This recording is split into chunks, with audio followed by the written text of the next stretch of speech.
വാർത്തകളിലേക്ക് വിശദമായി വരുമ്പോൾ സ്വതന്ത്ര പലസ്തീൻ എന്ന നിലപാടിന് പിന്തുണ വർദ്ധിക്കുന്നതിനിടെ ഐക്യരാഷ്ട്രസഭയുടെ 80ാം വാർഷിക യോഗം ഇന്ന്.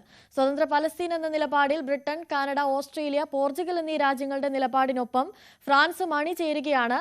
ഫ്രാൻസിലെ 80 നഗരങ്ങളിൽ സർക്കാർ നിർദ്ദേശങ്ങൾ ലംഘിച്ച് പലസ്തീൻ പതാക ഉയർത്തി.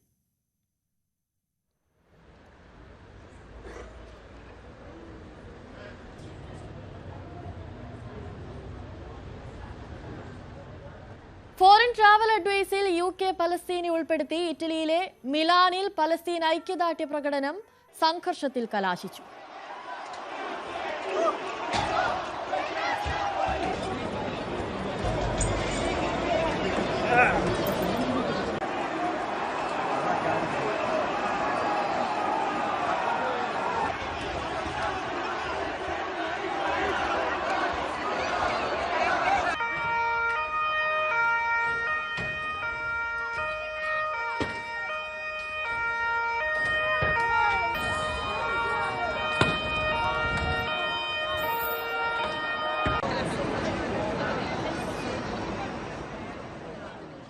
അതേസമയം യുദ്ധലക്ഷ്യങ്ങൾ നേടിയെടുക്കും വരെ പിന്നോട്ടില്ലെന്ന നിലപാട് കടുപ്പിക്കുകയാണ് ബെഞ്ചമിൻ നെതന്യാഹു.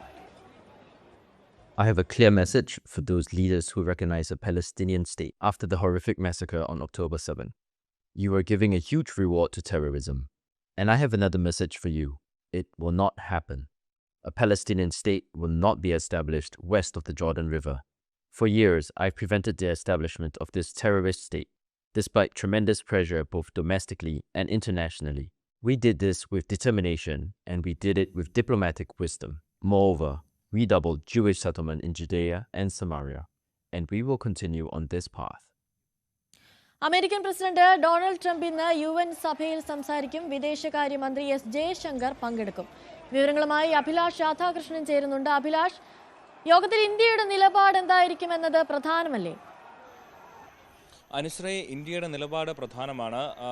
നിലവിൽ ഇന്ത്യയുടെ നിലപാടെന്ന് പറയുന്നത് പലസ്തീനെ ഒരു രാജ്യമായി അംഗീകരിക്കുന്നതിൽ ഒരു കുഴപ്പവുമില്ല എന്നുള്ളൊരു നിലപാടാണ് ഇന്ത്യ UN എടുത്തിരിക്കുന്നത്. ആ നിലപാട് തന്നെ ഇന്ന് ആവർത്തിക്കുമെന്ന് വേണം നമുക്ക് കരുതാൻ. അതേസമയം അമേരിക്കൻ പ്രസിഡന്റായിട്ട് ഡൊണാൾഡ് ട്രംപിൻ്റെ 2ാം ടേമാണിത്.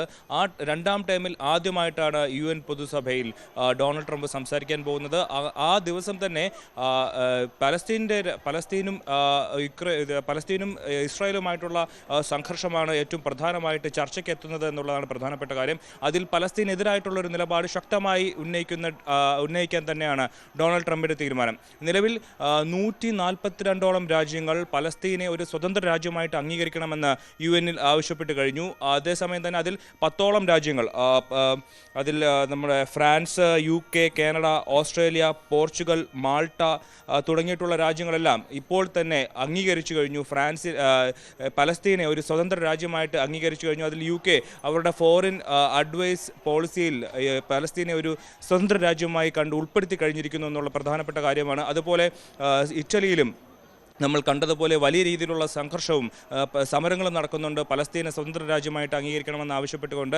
എന്നാൽ പലസ്തീനെ സ്വതന്ത്ര രാജ്യമായിട്ട് അംഗീകരിക്കുന്നതിൽ കുഴപ്പമില്ല, അംഗീകരിക്കണം എന്നുള്ളൊരു നിലപാടാണ് ഇറ്റലി എടുക്കുന്നത്. അതേസമയം ഫ്രാൻസിനെ പോലെ അംഗീകരിച്ച് രംഗത്തെത്തിയിട്ടില്ല എന്നുള്ളതാണ് പ്രധാനപ്പെട്ട കാര്യം. എന്തായാലും ഇന്ന് UN നിർണായകമായ യോഗങ്ങളാണ് നടക്കുക. ഈ യോഗത്തിൽ അമേരിക്കയുടെ നിലപാടും ഇസ്രായേലിൻ്റെ നിലപാടും ആയിരിക്കും പ്രധാനമായിട്ടും ചർച്ചയ്ക്ക് വരിക. അതിൽ ഇന്ത്യ പലസ്തീന് അനുകൂലമായിട്ടുള്ള നിലപാടാണ് എടുക്കുക. അനുശ്രീ, അഭിലാഷ്, അതുപോലെ തന്നെ മറ്റേതൊക്കെ രാജ്യങ്ങളാകും പലസ്തീനെ പിന്തുണയ്ക്കാനുള്ള സാധ്യത കൂടുതൽ? ഇതിൽ ഇസ്രയേലിന്റെ പ്രതികരണം അതെന്തായിരിക്കും? മിക്ക രാജ്യങ്ങളും ഞാൻ പറഞ്ഞതുപോലെ അർജന്റീന, അമേരിക്ക, ഇസ്രായേൽ തുടങ്ങിയിട്ടുള്ള രാജ്യങ്ങളൊഴികെ തുടങ്ങിയ 10 രാജ്യങ്ങളൊഴികെ ബാക്കി എല്ലാ രാജ്യങ്ങളും പലസ്തീനെ ഒരു സ്വതന്ത്ര രാജ്യമായി അംഗീകരിക്കണമെന്നൊരു നിലപാടിലേക്കാണ് എത്തിയിരിക്കുന്നത്. അതേ നിലപാട് തന്നെയാണ് ഇന്ത്യയും എടുത്തിരിക്കുന്നത്. പലസ്തീൻ അവിടെ പശ്ചിമേഷ്യയിൽ സമാധാനവും സ്വാതന്ത്ര്യവും ഉണ്ടാവണം. അവിടെ പലസ്തീൻ ഒരു സ്വതന്ത്ര രാജ്യമായിട്ട് അംഗീകരിക്കണം.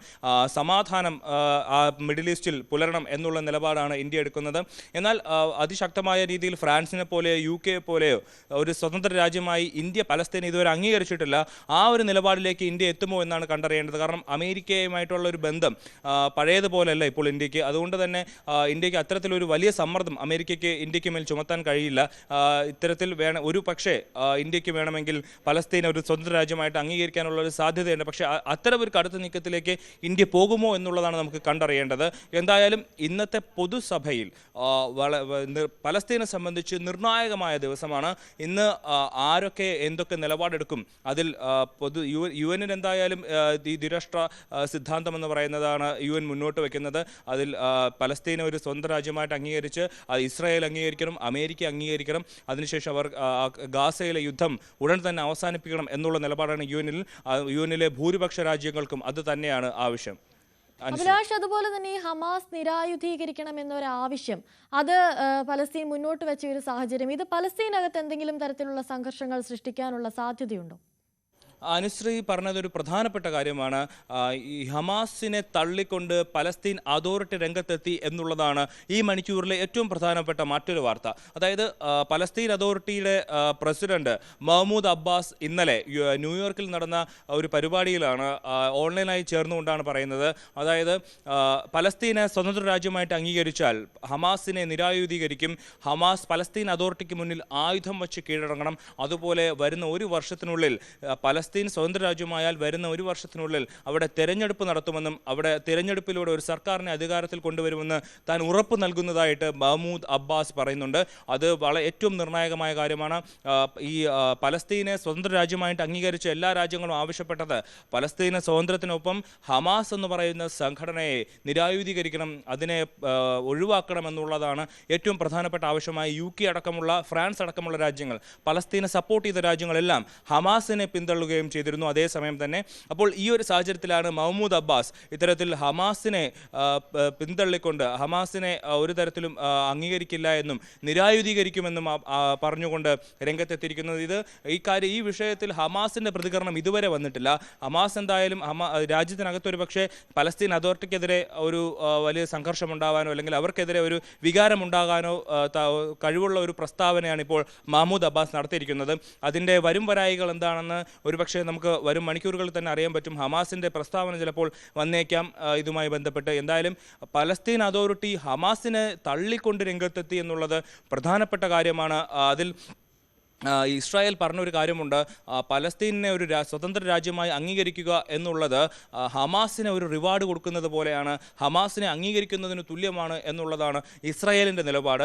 ഈ ഒരു നിലപാട് അമേരിക്കയും മറ്റു രാജ്യങ്ങളും എല്ലാം എടുക്കുന്ന സാഹചര്യത്തിലാണ് ഹമാസിനെ തള്ളിക്കൊണ്ട് ഇപ്പോൾ പലസ്തീനിയൻ അതോറിറ്റി തന്നെ രംഗത്തെത്തിയിരിക്കുന്നത്. ഈ വിഷയത്തിൽ വലിയ രീതിയിലുള്ള ഇപ്പോൾ ഒക്ടോബർ 7 ഹമാസ് നടത്തിയ ഒരു ആക്രമണത്തെ തള്ളിക്കൊണ്ട് അത് ക്രൂരവും പൈശാചികവുമായിരുന്നു, നടക്കാൻ പാടില്ലാത്തതായിരുന്നു എന്നുള്ളതും കൂടി പലസ്തീനിയൻ അതോറിറ്റി പ്രസിഡന്റ് മുന്നോട്ട് വയ്ക്കുന്നുണ്ട്. ഇത് ഏറ്റവും നിർണായകമായ കാര്യമാണ്. അന്ന് ഒക്ടോബർ 7 നടത്തിയ ആക്രമണത്തിന് ശേഷം ഗാസയിൽ വലിയ രീതിയിൽ ഉള്ള സംഘർഷങ്ങളും യുദ്ധങ്ങളും കൊലപാതകങ്ങളും ഒക്കെ നടന്നിട്ടുണ്ട്. അതിനുശേഷമാണ് ഇപ്പോൾ ഇത്തരത്തിലൊരു സ്വതന്ത്ര രാജ്യമെന്നൊരു നിലപാടിലേക്ക് മറ്റു രാജ്യങ്ങളൊക്കെ എത്തിയത്. ഒക്ടോബർ 7 നടന്ന സംഭവത്തിന് പിന്നാലെയുള്ള 2 വർഷത്തെ ക്രൂരമായ സംഭവ വികാസങ്ങൾക്ക് ശേഷമാണ് ഇപ്പോൾ പലസ്തീനെ ഒരു സ്വതന്ത്ര രാജ്യമായി അംഗീകരിക്കാൻ മറ്റു രാജ്യങ്ങൾ തയ്യാറായി മുന്നോട്ട് വരുന്നത്.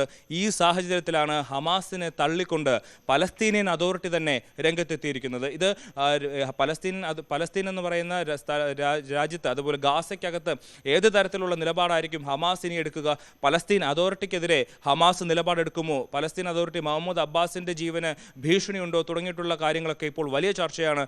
എന്തായാലും ആ കാര്യത്തിലൊക്കെ വരും മണിക്കൂറുകളിൽ തന്നെ ഹമാസിന്റെ നിലപാട് വ്യക്തമാകും എന്നാണ് കരുതേണ്ടത്. അനുശ്രീ. ശരി, ഐക്യരാഷ്ട്രസഭയുടെ പൊതുസമ്മേളനം ഇന്ന് ചേരുകയാണ്. സ്വതന്ത്ര പലസ്തീൻ എന്നത് തന്നെയാണ് പ്രധാന ചർച്ചാ വിഷയമാവുക. അഭിലാഷ് രാധാകൃഷ്ണനാണ് കൂടുതൽ വിവരങ്ങൾ നൽകിയത്. മറ്റു വാർത്തയിലേക്ക് വരുമ്പോൾ, മികച്ച ലോക ഫുട്ബോളർക്കുള്ള ബാലൺ ഡിയോർ പുരസ്കാരം PSG ഫ്രഞ്ച് താരം ഉസ്മാൻ ഡെംബെലയ്ക്ക് ബാഴ്സയുടെ സ്പെയിൻ താരം ഐറ്റാന ബോൺമാറ്റിയാണ് മികച്ച വനിതാ താരം. തുടർച്ചയായ 3-ാം തവണയാണ് ബോൺമാറ്റി പുരസ്കാരത്തിന് അർഹയായത്. മികച്ച യുവതാരത്തിനുള്ള പുരസ്കാരം ലാമിൻ യമാലിനാണ്. ായി ആധിപത്യം സ്ഥാപിച്ചിരുന്ന ഒരു പുരസ്കാരം അത് മറ്റു താരങ്ങളിലേക്ക് കൂടി എത്തുകയാണല്ലേ? അനുശ്രീ, മികച്ച ഫുട്ബോളർക്കുള്ള പുരസ്കാരത്തിന് പുതിയ അവകാശി വന്നിരിക്കുന്നു. ഒസ്മാൻ ഡെംബലെയാണ് മികച്ച ഫുട്ബോൾ താരം. ബലണ്ടിയൻ പുരസ്കാരത്തിന് ഡെംബലെ ജേതാവായിരിക്കുകയാണ്. കൊണ്ടാണ് ഇപ്പോൾ ഏതായാലും ഡെംബലെ പുതിയ അവകാശിയായിരിക്കുന്നത്. 6ാമത്തെ ഫ്രഞ്ച് താരമാണ് ഇപ്പോൾ ഈ നേട്ടത്തിന്, ഈ പുരസ്കാരത്തിന് അർഹനായിരിക്കും. നേരത്തെ മിഷേൽ പ്ലാറ്റിനി 3 തവണ ഈ പുരസ്കാരം നേടിയിട്ടുണ്ട്. ഒപ്പം തന്നെ റെയ്മൺ കോപ്പ 1958 ഈ പുരസ്കാരത്തിന് അർഹനായിട്ടുണ്ട്. ജീൻ പിയർ പാപ്പിൻ മുൻപ് അർഹനായിട്ടുണ്ട്. അതിനുശേഷം സിദാനും ബെൻസേമയും ഈ പുരസ്കാരം നേടിയിട്ടുണ്ട്. അവർക്ക് ശേഷം 6ാം തവണ ബലൻഡിയോർ പുരസ്കാരം നേടുന്ന ഫ്രഞ്ച് താരം 21 വയസ്സിന് താഴെയുള്ള താരങ്ങളെയാണ്. പുരസ്കാരം പ്രഖ്യാപിക്കുമ്പോൾ PSG ഫ്രഞ്ച് താരം ഉസ്മാൻ ഡെംബലെക്കാണ് ബാലൻഡിയോർ പുരസ്കാരം ലഭിച്ചിരിക്കുന്നത്. ബാഴ്സയുടെ സ്പെയിൻ താരം ഐറ്റാന ബോൺമാറ്റിയാണ് മികച്ച വനിതാ താരമായി തെരഞ്ഞെടുക്കപ്പെട്ടിരിക്കുന്നത്. തുടർച്ചയായി 3ാം തവണയാണ് ബോൺമാറ്റി പുരസ്കാരത്തിന് അർഹയായത് എന്നൊരു പ്രത്യേകത കൂടിയുണ്ട്. മികച്ച യുവതാരത്തിനുള്ള പുരസ്കാരം ലഭിച്ചിരിക്കുന്നത് ലാമിൻ യമാലിനാണ്. രാകേഷാണ് കൂടുതൽ വിവരങ്ങൾ നൽകിയത്. മറ്റു വാർത്തയിലേക്ക് പോകുമ്പോൾ ഇന്ത്യ അമേരിക്ക വ്യാപാര കരാർ ചർച്ചകൾ തുടരുകയാണ്. വാണിജ്യമന്ത്രി പീയൂഷ് ഗോയൽ ഉൾപ്പെട്ട ഇന്ത്യൻ സംഘം ന്യൂയോർക്കിൽ തുടരുകയാണ്. അമേരിക്കൻ പ്രതിനിധികൾ ഇന്ത്യയിലെത്തി നടത്തിയ ചർച്ചകളുടെ തുടർച്ചയായാണ് ഗോയൽ US-ലെത്തിയത്. അതേസമയം വിദേശകാര്യമന്ത്രി S. Jaishankar US state secretary Marco റൂബിയോയുമായി കൂടിക്കാഴ്ച നടത്തി. മാർക്കോ റൂബിയോയുമായി സമകാലികമായ അന്താരാഷ്ട്ര ഉഭയകക്ഷി വിഷയങ്ങൾ ചർച്ചയായതായും ഇരു രാഷ്ട്രങ്ങളുടെയും പുരോഗതിക്കായി ഒന്നിച്ചു നീങ്ങുമെന്നും ജയശങ്കർ X-ൽ കുറിച്ചു. വിവരങ്ങളുമായി അഭിലാഷ് രാധാകൃഷ്ണൻ ചേരുന്നു. അഭിലാഷ്, ഒരുമിച്ച് നീങ്ങുമെന്ന് പറയുമ്പോഴും ഈ അധിക തീരുവ എന്നതിൽ ഒരു തീരുമാനം ഇതുവരെ ഉണ്ടായിട്ടില്ലല്ലോ. അനുശ്രേ, ഇപ്പോൾ ഈ അധിക തീരുവയും അതുപോലെ H-1B വിസയും അതിന് ഫീസും ഏർപ്പെടുത്തിയ ഒരു സാഹചര്യത്തിലാണ് പീയൂഷ് ഗോയലും അതുപോലെ S. ജയശങ്കറും അമേരിക്കയുടെ വിവിധ പ്രതിനിധികളുമായിട്ട് ചർച്ച ചെയ്യുന്നത്. മാർക്കോ റൂബിയോ, അമേരിക്കയുടെ സ്റ്റേറ്റ് സെക്രട്ടറി ആയിട്ടുള്ള മാർക്കോ റൂബിയോയും S. ജയശങ്കറുമായിട്ടുള്ള ചർച്ചകൾ നടക്കുകയാണ്. അതിൽ രണ്ടുപേരും പറയുന്നത് പല കാര്യങ്ങളിൽ ഉഭയകക്ഷി ബന്ധമടക്കം ട്രേഡ്, എനർജി തുടങ്ങിയിട്ടുള്ള വിവിധ കാര്യങ്ങളിൽ ഇരു രാജ്യങ്ങളും തമ്മിൽ ചർച്ച ചെയ്തു. വളരെ പോസിറ്റീവായിട്ട് തന്നെയാണ് രണ്ട് രാജ്യങ്ങൾക്കും ഗുണപരമായിട്ടുള്ള തീരുമാനങ്ങളായിരിക്കും ചർച്ചകൾക്കൊടുവിൽ ഉണ്ടാവുക എന്നുള്ള പോസിറ്റീവായിട്ടുള്ള പോസ്റ്റുകളാണ് രണ്ടുപേരും ഇട്ടിരുന്നത്. അതേസമയം തന്നെ താരിഫിൽ ഇന്ത്യക്ക് മേൽ ചുമത്തിയ അധിക താരിഫിലും അതുപോലെ H-1B വിസയ്ക്ക് അധിക ഫീസ് ഏർപ്പെടുത്തിയതുമായിട്ടുള്ള വിഷയങ്ങളിൽ ചർച്ചകൾ ഉണ്ടായിട്ടില്ല എന്നുള്ളതാണ് നമുക്ക് മനസ്സിലാവുന്നത്. പക്ഷേ ആ കാര്യത്തിലൊക്കെ ഒരു പോസിറ്റീവായിട്ടുള്ള തീരുമാനം വരുമോ എന്നുള്ള കാര്യത്തിൽ, ഒരുപക്ഷെ താരിഫുമായി ബന്ധപ്പെട്ട കാര്യത്തിൽ പോസിറ്റീവായിട്ടുള്ള തീരുമാനം ഈ നവംബറിൽ ഉണ്ടായേക്കാമെന്നൊക്കെ പലരും ഒരു പോസിറ്റീവായിട്ടുള്ളൊരു ഹോപ്പാണ് വയ്ക്കുന്നത്. പക്ഷേ അതേസമയം തന്നെ ഇക്കാര്യങ്ങളിലൊന്നും ചർച്ചകൾ ഇരു രാജ്യങ്ങളും തമ്മിൽ പോസിറ്റീവായിട്ടുള്ള ചർച്ചകളിലേക്ക് എത്തിയിട്ടില്ല എന്നുള്ളതാണ് നമുക്ക് ലഭിക്കുന്ന വിവരം. പക്ഷേ മറ്റു കാര്യങ്ങളിൽ ഉഭയകക്ഷി ബന്ധമടക്കം അതുപോലെ ട്രേഡിൽ, വാണിജ്യത്തിൽ, എനർജി തുടങ്ങിയിട്ടുള്ള കാര്യങ്ങളിലൊക്കെ ചർച്ചകൾ നടത്തുന്നുണ്ട്. S. ജയശങ്കറുമായി ചർച്ച നടത്തുന്നുണ്ട്. അതേസമയം തന്നെ പീയൂഷ് ഗോയലും US-ന്റെ ട്രേഡ് റെപ്രസെൻറ്റേറ്റീവ് ജാമിസൺ ഗ്രീറുമായിട്ടും ചർച്ചകൾ നടക്കുന്നുണ്ട്. ഇവിടെയും ഇതുമായി ബന്ധപ്പെട്ട് ഇരു രാജ്യങ്ങളും തമ്മിലുള്ള ട്രേഡാണ് നടക്കുക. ഇത് 3ാം തവണയാണ്. ഈ വർഷം തന്നെ മാർച്ചിനും മെയ്ക്കും ശേഷം ഇതിപ്പോൾ 3ാം തവണയാണ് ഇരു രാജ്യങ്ങളും തമ്മിൽ ചർച്ച നടക്കുന്നത്. അതിൻ്റെ ഏറ്റവും പ്രധാനപ്പെട്ട ഈ ഇരു നേതാക്കളും രാജ്യത്ത് അമേരിക്കയുടെ പല പ്രധാനപ്പെട്ട നേതാക്കളുമായി ചർച്ച നടത്തുന്ന സാഹചര്യം എന്ന് പറയുന്നത് ഇന്ത്യക്കെതിരെ അധിക താരിഫ് ഏർപ്പെടുത്തിയതിനു ശേഷവും H-1B വിസയ്ക്ക് $1 ലക്ഷം ഫീസ് ഏർപ്പെടുത്തിയതുമായിട്ടുള്ള സംഭവത്തിന് ശേഷം ഇപ്പോൾ വീണ്ടും അവർ ആദ്യമായി കാണുന്നു എന്നുള്ളതാണ് ഏറ്റവും പ്രധാനപ്പെട്ട കാര്യം. മറ്റൊന്ന്, ഇപ്പോൾ UN പൊതുസഭയിൽ പലസ്തീനെ ഒരു സ്വതന്ത്ര രാജ്യമായി അംഗീകരിക്കുന്നതിൽ കുഴപ്പമില്ല എന്നൊരു നിലപാട് കൂടി ഇന്ത്യ എടുത്തിരിക്കുന്ന ഒരു സാഹചര്യമാണ്. അങ്ങനെ അമേരിക്കയും ഇന്ത്യയും തമ്മിലുള്ള ബന്ധത്തിൽ വലിയ രീതിയിലുള്ള ഒരു ഉലച്ചിൽ, പൊതുവെ ഡൊണാൾഡ് ട്രംപും നരേന്ദ്രമോദിയും വ്യക്തിപരമായ സുഹൃത്തുക്കളാണെന്നും ഏറ്റവും വേണ്ടപ്പെട്ടവരാണെന്ന് പറയുമ്പോഴും അവരുടെ രാജ്യത്തിന് അനുകൂലമായ രീതിയിലുള്ള നടപടികൾ എടുക്കുമ്പോൾ ഇന്ത്യക്ക് എതിരായിട്ടുള്ള അല്ലെങ്കിൽ ഇന്ത്യയുടെ താല്പര്യത്തിന് വിരുദ്ധമായിട്ടുള്ള നടപടികളാണ് അമേരിക്ക സ്വീകരിച്ചു വരുന്നത്. ഇത്തരത്തിലുള്ള ഒരു സാഹചര്യത്തിലാണ് ഇപ്പോൾ S. ജയശങ്കർ സ്റ്റേറ്റ് സെക്രട്ടറിയെയും അതുപോലെ തന്നെ പീയൂഷ് ഗോയൽ ജാമിസൺ ഗ്രീറിനെയും കാണുന്നത്. അനുശ്രീ. ശരി, ഇന്ത്യ അമേരിക്ക വ്യാപാര ചർച്ചകൾ തുടരുകയാണ്. വാണിജ്യമന്ത്രി പീയൂഷ് ഗോയൽ ഉൾപ്പെട്ട ഇന്ത്യൻ സംഘം ന്യൂയോർക്കിൽ തുടരുകയാണ്. അഭിലാഷ് രാധാകൃഷ്ണനാണ് കൂടുതൽ വിവരങ്ങൾ നൽകിയത്. മറ്റു വാർത്തയിലേക്ക് വരുമ്പോൾ ദാദാ സാഹിബ് ഫാൽക്കെ പുരസ്കാരം മോഹൻലാൽ ഇന്ന് ഏറ്റുവാങ്ങും. പൂക്കാലത്തിലൂടെ മികച്ച 2ാമത്തെ നടനുള്ള ദേശീയ ചലച്ചിത്ര പുരസ്കാരത്തിന് അർഹനായ വിജയരാഘവനും അഭിനയത്തിന്റെ ഉള്ളൊഴുക്കിലൂടെ മികച്ച 2ാമത്തെ നടിയായ ഉർവശി പുരസ്കാരങ്ങൾ സ്വീകരിക്കും. ഇന്ന് വൈകിട്ട് 4-ന് വിഗ്യാൻ ഭവനിലാണ് പുരസ്കാരം വിതരണം ചെയ്യുക. വിവരങ്ങളുമായി ഹരികൃഷ്ണൻ ചേരുന്നുണ്ട്. ഹരി, മലയാളത്തിന്റെ മഹാനടനായ ലാലേട്ടനൊപ്പം മലയാളത്തിന്റെ പ്രിയപ്പെട്ട മറ്റ് 2 നടന്മാരും ഒരു നടിയും പുരസ്കാരം ഏറ്റുവാങ്ങുന്നു എന്നൊരു പ്രത്യേകത കൂടി ഇന്നുണ്ടല്ലേ?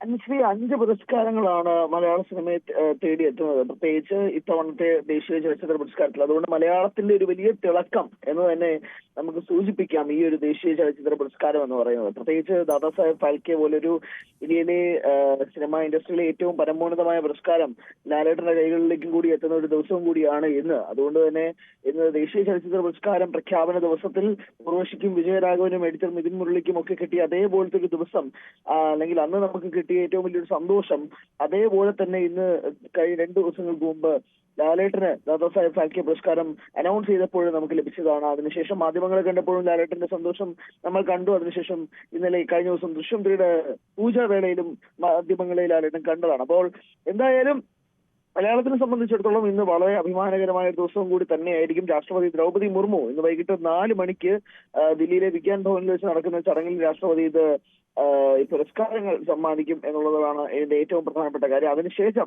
അവാർഡ് വിതരണത്തിന് ശേഷം കേന്ദ്രമന്ത്രി അശ്വിനി വൈഷ്ണവ് ഒരുക്കുന്ന അത്താഴ വിരുന്നിലും ഈ അവാർഡ് ജേതാക്കൾ എല്ലാവരും കൂടി പങ്കെടുക്കുകയും ചെയ്യും. പക്ഷേ ലാലേട്ടനും ഉർവശിയും വിജയരാഘവനും മിഥുൻ മുരളിയും അങ്ങനെ എല്ലാ രീതിയിലും എം കെ രാംദാസ് അവരുടെ നോൺ ഫീച്ചർ സിനിമാ വിഭാഗത്തിലാണ് നെക്കൽ എന്ന സിനിമയിലൂടെ തെരഞ്ഞെടുക്കപ്പെട്ടത് അവാർഡ് ജേതാവായത്. അപ്പോൾ അങ്ങനെ എല്ലാ രീതിയിലും മികച്ച പ്രൊഡക്ഷൻ ഡിസൈനർ 2018 എന്ന സിനിമയിലും വരുന്നു. അങ്ങനെ എല്ലാ രീതിയിലും മലയാള സിനിമയെ സംബന്ധിച്ചിടത്തോളം ഒരു വലിയ ഒരു തിളക്കമേറുന്ന ഒരു പുരസ്കാര നേട്ടം തന്നെയായിട്ട് മാറുകയാണ് 71ാമത് ദേശീയ ചലച്ചിത്ര പുരസ്കാരം. അതുകൊണ്ട് തന്നെ മലയാളം മൊത്തത്തിൽ മലയാള സിനിമ ഇൻഡസ്ട്രി മാത്രമല്ല മലയാള ഭാഷയ്ക്ക് തന്നെ ഏറ്റവും കൂടുതൽ അഭിമാനകരമായി മാറുന്ന ഒരു വൈകുന്നേരം, ഒരു സായാഹ്നവും കൂടിയാകും ഇന്ന് സംഭവിക്കാൻ പോവുക എന്ന കാര്യത്തിൽ തർക്കമൊന്നുമില്ല. പ്രത്യേകിച്ച് ഉള്ളൊഴുക്കിലെ അഭിനയത്തെക്കുറിച്ച് നമ്മൾ സൂചിപ്പിക്കുകയാണെങ്കിൽ പോലും ഉർവശിയെ സംബന്ധിച്ചിടത്തോളം ഉർവശിക്ക് കിട്ടുന്ന 2ാമത് ദേശീയ ചലച്ചിത്ര പുരസ്കാരമാണിത്.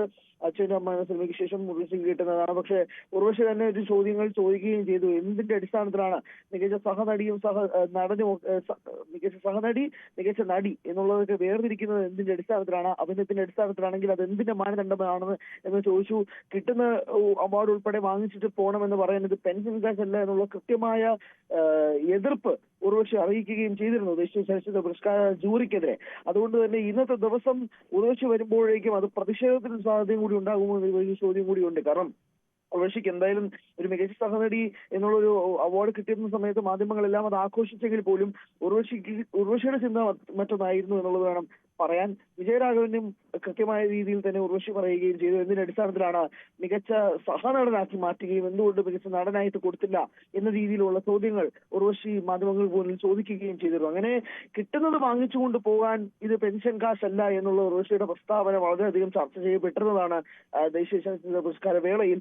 അങ്ങനൊരു പ്രസ്താവന ഉർവശി ഇറക്കുന്നതും വളരെയധികം ഞെട്ടലുണ്ടാക്കിയിരുന്ന ഒരു കാര്യം കൂടിയാണ്. എന്തായാലും അങ്ങനത്തെ വിവാദങ്ങളെല്ലാം മാറ്റിവെച്ച് ഉർവശി ഇന്ന് അവിടേക്ക് എത്തുമ്പോഴേക്കും, ദില്ലിയിൽ എത്തുമ്പോഴേക്കും എന്തെങ്കിലും ഒരു പ്രതിഷേധ സൂചന ഉണ്ടാകുമോ എന്നുള്ളത് നോക്കി കാണേണ്ടതാണ്. എന്തായാലും അതെല്ലാം മാറ്റിവെച്ച് പറയുകയാണെങ്കിൽ പോലും മലയാള സിനിമയെ സംബന്ധിച്ചിടത്തോളം വലിയ രീതിയിലുള്ള ഒരു സഹായം തന്നെയായിരിക്കും. ഒരു വലിയ 5 പുരസ്കാരങ്ങൾ മലയാള സിനിമയെ തേടി എത്തുമ്പോഴേക്കും അഭിമാനം വാനോളമാണ്. അതിനേക്കാൾ ഉപരി 21 വർഷത്തിന് ശേഷം ദാദാസാഹേബ് ഫാൽക്കെ പോലൊരു പുരസ്കാരം മലയാള മണ്ണിലേക്ക് തിരിച്ചെത്തുന്നു. 2004 അടൂർ നേടിയതിനു ശേഷം ആദ്യമായി ഒരു മലയാള നടൻ തേടിയെത്തുന്ന ഒരു ദാദാസാഹേബ് ഫാൽക്കെ പോലൊരു വലിയ പുരസ്കാരം വരുമ്പോഴേക്കും ലാലേട്ടൻ തന്നെ പറഞ്ഞൊരു കാര്യം, ഇത്രയും വലിയൊരു പുരസ്കാരം ഏറ്റുവാങ്ങാൻ പിന്നെ ഞാൻ പോണ്ടേ എന്ന് പറയുമ്പോഴേക്കും തീർച്ചയായും കഴിഞ്ഞ ദിവസം ദൃശ്യം 3യുടെ ഷൂട്ട് നടക്കുന്നു.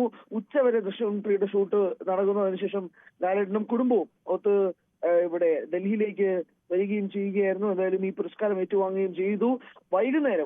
വൈകുന്നേരം 4 മണിക്ക് ചടങ്ങുകൾ നടക്കുന്നു. അതിനുശേഷം കേന്ദ്രമന്ത്രി അശ്വിനി വൈഷ്ണവ് നടത്തുന്ന അത്താഴ വിരുന്നിലും ഈ അവാർഡ് ജേതാക്കൾ എല്ലാവരും പങ്കെടുക്കും. അതെല്ലാം കൂടി എടുത്തു നോക്കുമ്പോഴേക്കും മലയാള സിനിമയ്ക്ക് ഒരു വലിയ അഭിമാനകരമായി മാറുന്ന ഒരു സായാഹ്നം തന്നെയാണ് ഇന്ന് സംഭവിക്കാൻ പോകുന്നത്. അനുശ്രീ, അത് തന്നെ ഹരി. അതുപോലെ തന്നെ ഈ മലയാളികൾക്ക് പ്രിയപ്പെട്ട മോഹൻലാലും ഉർവശിയും ഒരേ വേദിയിലെത്തി അവാർഡ് വാങ്ങുന്നു, അങ്ങനെ ഒരു എക്സൈറ്റ്മെന്റ് പലരും പങ്കുവെക്കുന്നുണ്ടായിരുന്നു. തീർച്ചയായും, പ്രത്യേകിച്ച് നമുക്ക് മലയാളത്തിന്റെ ഇഷ്ട ജോഡികളിൽ ഒന്നാണ് മോഹൻലാൽ ഉർവശി എന്ന് പറയുന്നത്. പ്രത്യേകിച്ച് സ്ക്രീനിൽ നമ്മളിപ്പോ സ്ഫടികം പോലുള്ള സിനിമകൾ എടുത്തു നോക്കിയാൽ പോലും, അല്ലെങ്കിൽ കളിപ്പാട്ടം പോലുള്ള സിനിമ, അങ്ങനെ നമുക്ക് പെട്ടെന്ന് ഓർമ്മ വരുന്ന ഒരുപാട് സിനിമകൾ മോഹൻലാൽ ഉർവശി കൂട്ടുകെട്ടിൽ തന്നെ ഉണ്ട്. അങ്ങനെ തിരശീലയിൽ നമ്മളെ പൊട്ടിച്ചിരിപ്പിക്കുകയും കണ്ണ് നനയിപ്പിക്കുകയും ഒക്കെ ചെയ്യുന്ന മിഥുനം പോലൊരു സിനിമയൊക്കെ പെട്ടെന്നിങ്ങനെ മനസ്സിലേക്ക് ഓർമ്മ വരുന്ന പോലെ മോഹൻലാൽ ഉർവശി കൂട്ടുകെട്ടിൽ വരുന്ന സിനിമകൾ പലവിധമാണ്. നമ്മളെ എല്ലാ തരത്തിലും എൻഗേജ് ചെയ്യിപ്പിക്കുകയും നമ്മുടെ കണ്ണ് നനയിപ്പിക്കുകയും പൊട്ടിച്ചിരിപ്പിക്കുകയും ഒക്കെ ചെയ്ത ഒരു കൂട്ടുകെട്ട് ഇത്തവണ എത്തുന്നത് രാജ്യമൊട്ടാകെ തന്നെ ഉറ്റുനോക്കുന്ന ഒരു ദേശീയ ചലച്ചിത്ര പുരസ്കാര വേദിയിലേക്കും കൂടിയാണ്. അങ്ങനെ ഇരുവരും ഒരുമിച്ചല്ല എന്നെങ്കിൽ പോലും ഒരേ വേദിയിൽ എത്തുന്നു, അവാർഡുകൾ സ്വീകരിക്കാനായി എത്തുന്നു. ഒരാൾ ജാഫർ ഫയസാക്കിയ പോലൊരു വലിയ പുരസ്കാരം സ്വീകരിക്കാൻ എത്തുന്നു, മറ്റൊരാൾ മികച്ച സഹനടിക്കുള്ള പുരസ്കാരം സ്വീകരിക്കാനായി എത്തുന്നു. അങ്ങനെ മലയാള സിനിമ ഇൻഡസ്ട്രിയിലേക്ക് അല്ലാണ്ട് തന്നെ, പ്രത്യേകിച്ച് ബോക്സ് ഓഫീസിലും കമേഴ്ഷ്യൽ രീതിയിലും മറ്റുള്ള എല്ലാ ഇൻഡസ്ട്രികളും മലയാളത്തിനെ ഉറ്റുനോക്കിക്കൊണ്ടിരിക്കുന്ന ഈ ഒരു കാലഘട്ടത്തിൽ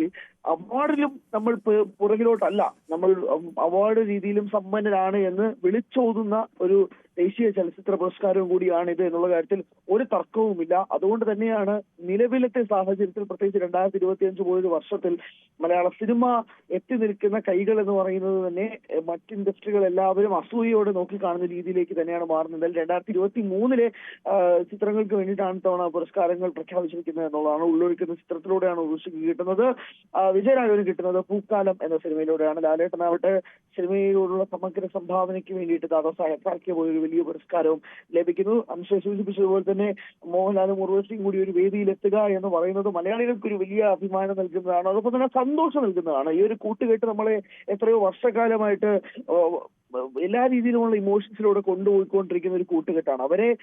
അവർക്ക് ഒരു അംഗീകാരം ലഭിക്കുക, അതും അവരെ അംഗീകരിക്കുന്ന ഒരു വേദിയിലേക്ക് ഇരുവരും ഒരുമിച്ച് എത്തുക എന്നതും സിനിമാ മേഖലയെ സ്വീകരിക്കുന്നവർക്കും ഇഷ്ടപ്പെടുന്നവർക്കും അല്ലെങ്കിൽ മലയാളികൾക്കൊട്ടാകെ തന്നെ ഒരു വലിയ അഭിമാനവും സന്തോഷവും ഉണ്ടാക്കുന്നത്, ഏറ്റവും കൂടുതൽ സന്തോഷമാണ് ഉണ്ടാക്കുന്ന ഒരു നിമിഷവും കൂടിയായിട്ടാണ് ഇന്നത്തെ സായാഹ്നം മാറുക. പക്ഷേ പ്രതിഷേധം ഓൾറെഡി നേരത്തെ തന്നെ ഉർവശി അറിയിച്ചിട്ടുണ്ട്. പക്ഷെ ആ പ്രതിഷേധത്തിന്റെ എന്തെങ്കിലും ഒരു കനല് ഇന്ന് വൈകുന്നേരം ഉണ്ടാകുമോ ഇല്ലയോ എന്നുള്ളത് വളരെ ഉറ്റുനോക്കുന്ന കാര്യമാണ്. കാരണം ആരും പ്രതീക്ഷിച്ചില്ല ഈ ഒരു അവാർഡ് നേട്ടത്തിന് ശേഷവും ഉർവശിയുടെ ഭാഗത്തു നിന്ന് ഒരു നെഗറ്റീവ് പ്രതികരണം അല്ലെങ്കിൽ എന്തെങ്കിലും കിട്ടിക്കൊണ്ട് ജൂറിക്കെതിരെ പ്രത്യേകിച്ച് ഒരു വിമർശനം ഉന്നയിക്കുമെന്നത് ആരും കരുതിയിരുന്ന കാര്യമല്ല. അതുകൊണ്ട് തന്നെ ഇന്ന് വൈകുന്നേരവും ഇന്നത്തെ സായാഹ്നത്തിലും എന്തെങ്കിലും രീതിയിലുള്ള പ്രതിഷേധം ഉർവശിയുടെ ഭാഗത്തുനിന്ന് ഉണ്ടാകുമോ ഇല്ലയോ എന്നുള്ള കാര്യത്തിലൊന്നും അറിയില്ല. എന്തായാലും നിലവിലത്തെ സാഹചര്യത്തിൽ എന്തായാലും കാര്യങ്ങൾക്ക് വേറെ വലിയ വ്യത്യാസമൊന്നും ഉണ്ടാവുന്നില്ല. വൈകുന്നേരം 4 മണിക്ക് തന്നെ ചടങ്ങുകൾ നടക്കുന്നു. പുരസ്കാരം സ്വീകരിക്കാനായി 5 ദാദാസാഹേബ് ഫാൽക്കെ പുരസ്കാരം അങ്ങനെ ഇന്ന് മോഹൻലാൽ ഏറ്റുവാങ്ങുകയാണ്. ഒപ്പം പൂക്കാലത്തിലൂടെ മികച്ച രണ്ടാമത്തെ നടനുള്ള ദേശീയ ചലച്ചിത്ര പുരസ്കാരത്തിന് വിജയരാഘവനും അർഹനായിട്ടുണ്ട്. അദ്ദേഹവും ഇന്ന് പുരസ്കാരം ഏറ്റുവാങ്ങുകയാണ്. ഒപ്പം ഉള്ളൊഴുക്കിലൂടെ മികച്ച രണ്ടാമത്തെ നടിയായി ഉർവശിയും പുരസ്കാരം ഏറ്റുവാങ്ങും എന്ന പ്രത്യേകത കൂടി ഇന്നുണ്ട്. ഹരികൃഷ്ണനാണ് കൂടുതൽ വിവരങ്ങൾ നൽകിയത്. മറ്റു വാർത്തകളിലേക്ക് പോകുമ്പോൾ, വിവാദങ്ങൾക്ക് പിന്നാലെ കോൺഗ്രസ് ഡിജിറ്റൽ മീഡിയ സെൽ പുനഃസംഘടിപ്പിക്കുന്നതിൽ അനിശ്ചിതത്വം തുടരുന്നു. മാധ്യമ വിഭാഗത്തിന്റെ ചുമതലയുള്ള വനിതാ നേതാവ് ആരോപണ വിധേയരായ DMC അംഗങ്ങളെ സംരക്ഷിക്കാൻ ശ്രമം നടത്തുകയാണെന്നാണ് മുതിർന്ന നേതാക്കളുടെ ആക്ഷേപം. പ്രശ്നപരിഹാരത്തിന് ഹൈക്കമാൻഡ് ഇടപെടൽ ആവശ്യപ്പെട്ടിരിക്കുകയാണ് വനിതാ നേതാക്കൾ ഉൾപ്പെടെയുള്ള ഒരു വിഭാഗം. ആരോപണ വിധേയനായ രാഹുൽ മാങ്കൂട്ടത്തിൽ MLA-ക്കെതിരെ പരസ്യ നിലപാടെടുത്ത പ്രതിപക്ഷ നേതാവ് VD സതീശനെയും കോൺഗ്രസ് വനിതാ നേതാക്കളെയും സൈബർ ഇടങ്ങളിൽ വ്യക്തിഹത്യ നടത്തിയ ഡിജിറ്റൽ മീഡിയ സെൽ അംഗങ്ങളെ പുറത്താക്കുന്ന കാര്യത്തിലാണ് അനിശ്ചിതത്വം തുടരുന്നത്. വ്യക്തിഹത്യ ആരോപണം നേരിടുന്ന ജിജോ മാത്യു, റനീഷ് തുരുത്തിക്കാടൻ, ഷാനവാസ് താഹ, സന്ദീപ് വാഴക്കാടൻ, നാസർ പട്ടിത്തടം തുടങ്ങിയവരെ സംരക്ഷിക്കാൻ മാധ്യമ വിഭാഗത്തിന്റെ ചുമതലയുള്ള വനിതാ നേതാവ് നീക്കം നടത്തുകയാണെന്നാണ് ദേശീയ നേതൃത്വത്തെ ഒരു വിഭാഗം പരാതി അറിയിച്ചിരിക്കുന്നത്. വിവാദങ്ങളുടെ പശ്ചാത്തലത്തിൽ DMC പുനഃസംഘടിപ്പിക്കുമെന്ന് KPCC നേതൃത്വം നിലപാടെടുത്തിട്ടും തീരുമാനം നടപ്പിലാക്കുന്നതിന് ബോധപൂർവം തടസ്സം സൃഷ്ടിക്കുകയാണെന്നാണ് വിമർശനം. ആരോപണങ്ങളുടെ പശ്ചാത്തലത്തിൽ സോഷ്യൽ മീഡിയ വിഭാഗം പിരിച്ചുവിടാൻ യൂത്ത് കോൺഗ്രസ് ദേശീയ നേതൃത്വം കാണിച്ച ധൈര്യം DMCയുടെ കാര്യത്തിൽ സംസ്ഥാന കോൺഗ്രസ് നേതൃത്വത്തിന് കഴിയുന്നില്ലെന്ന വിമർശനമാണ് മുതിർന്ന നേതാക്കൾ ഉൾപ്പെടെ ഹൈക്കമാൻഡിനെ അറിയിച്ചിരിക്കുന്നത്. Dan Kurian, news 18, Thiruvananthapuram. Thirumala ward councillor അനിലിന്റെ ആത്മഹത്യയിൽ പോലീസ് അന്വേഷണം പുരോഗമിക്കുകയാണ്. അനിൽ നേതൃത്വം നൽകിയ ഫാം ടൂർ എന്ന സാമ്പത്തിക സ്ഥാപനവുമായി ബന്ധപ്പെട്ട ഇടപാടുകളിലാണ് പ്രാഥമിക അന്വേഷണം. ഫാം ടൂർ എന്ന സ്ഥാപനത്തിലെ തട്ടിപ്പിൽ സമഗ്രമായ അന്വേഷണം ആവശ്യപ്പെട്ടുകൊണ്ട് കോർപ്പറേഷൻ പരിധിയിലെ ലോക്കൽ കേന്ദ്രങ്ങളിൽ CPM ഇന്നലെ പ്രതിഷേധ പ്രകടനം നടത്തി. എന്നാൽ പോലീസ് ഭീഷണിയെ തുടർന്നാണ് അനിൽ ആത്മഹത്യ ചെയ്തതെന്ന് BJP നേതൃത്വം ആരോപിക്കുന്നു. തിരുവനന്തപുരം തിരുവനന്തപുരം മലയൻകീഴ് പോലീസ് സ്റ്റേഷൻ ഉപരോധിച്ച് BJP. വിളവൂർക്കൽ ഗ്രാമപഞ്ചായത്ത് വനിതാ അംഗം ആശയെ മലയൻകീഴ് SHO അപമാനിച്ചെന്നാരോപിച്ചായിരുന്നു പ്രതിഷേധം.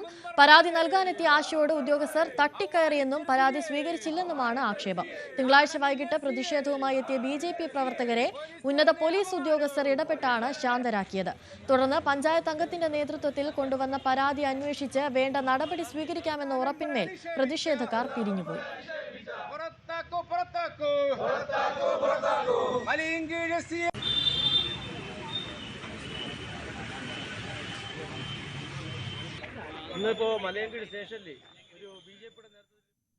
ചെറിയൊരിടവേളയാണ്. ഇടവേളയ്ക്ക് ശേഷം മടങ്ങിയെത്താം.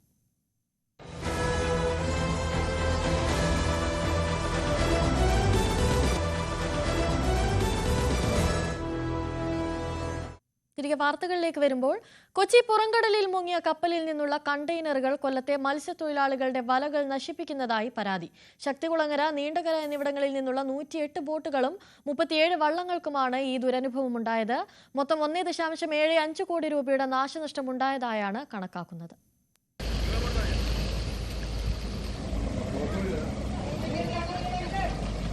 ഏകദേശം 10-15 ലക്ഷം രൂപ വരുന്ന 87 പരം വലകൾക്കാണ് നാശനഷ്ടമുണ്ടായത്.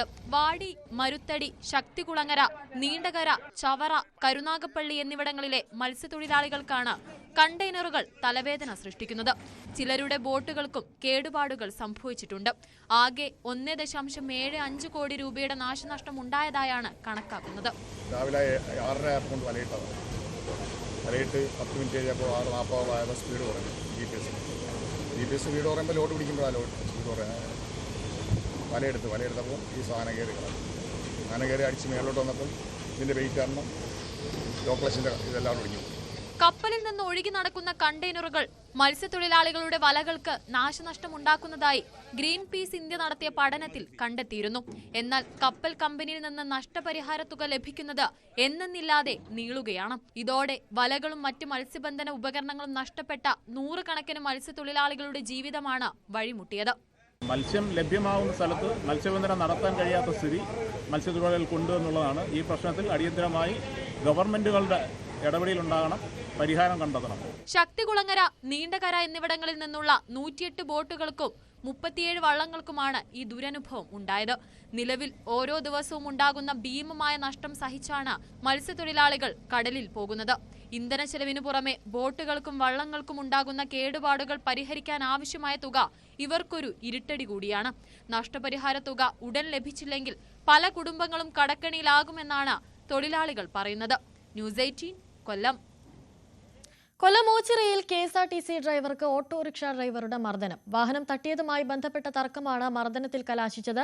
സംഭവത്തിൽ നെടുങ്കണ്ടം KSRTC ഡിപ്പോയിലെ ഡ്രൈവർ ഷൈൻ മോഹന് പരിക്കേറ്റു. ഇദ്ദേഹം കായംകുളം താലൂക്ക് ആശുപത്രിയിൽ ചികിത്സ തേടി. ഓട്ടോ ഡ്രൈവർ മേമന സ്വദേശി അബ്ദുൾ റഹീമിനെ പോലീസ് കസ്റ്റഡിയിലെടുത്തു.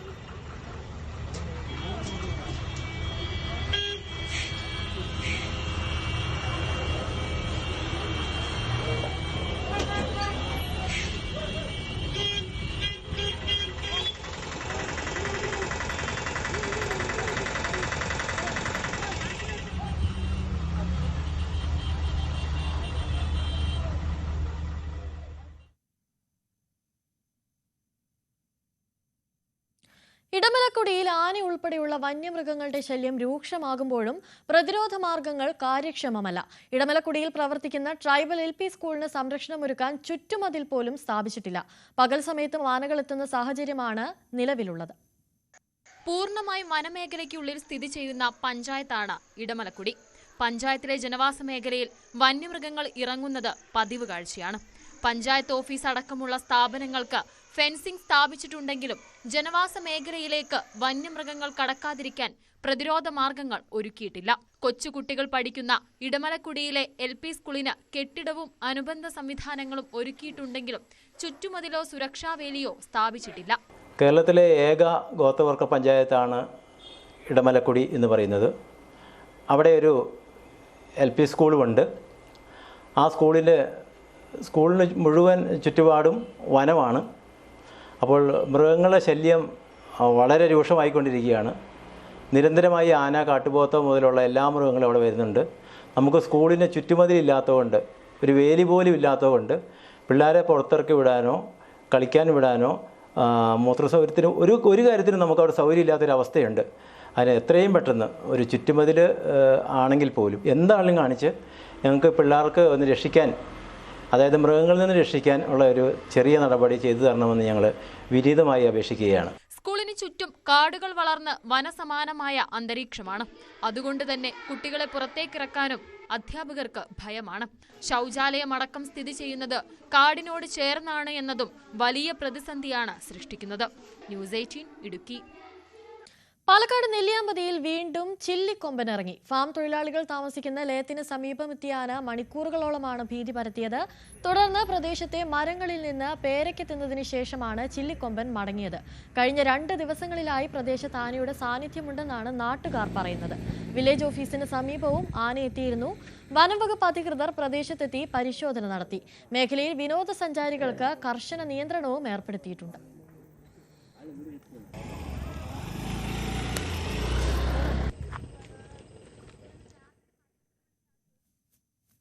ഇടുക്കി വണ്ടിപ്പെരിയാറിൽ ജനവാസ മേഖലയിൽ മ്ലാവിനെ ചത്ത നിലയിൽ കണ്ടെത്തി. മരത്തിൽ തൂങ്ങിക്കിടക്കുന്ന രീതിയിലായിരുന്നു മ്ലാവിന്റെ ജഡമുണ്ടായിരുന്നത്.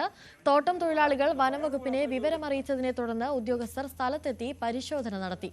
പുലി കടിച്ചെടുത്ത് മരത്തിൽ തൂക്കിയതാണെന്നാണ് സംശയം. വനംവകുപ്പ് പ്രദേശത്ത് ക്യാമറ സ്ഥാപിച്ചു. തിരുവനന്തപുരത്ത് പത്മതീർത്ഥക്കരയിൽ നവരാത്രി ആഘോഷങ്ങൾക്ക് തുടക്കമായി. പത്മനാഭപുരത്ത് നിന്ന് വന്ന നവരാത്രി വിഗ്രഹ ഘോഷയാത്രയെ പത്മനാഭസ്വാമി ക്ഷേത്രത്തിന് മുന്നിൽ ആചാരപൂർവ്വം സ്വീകരിച്ചു.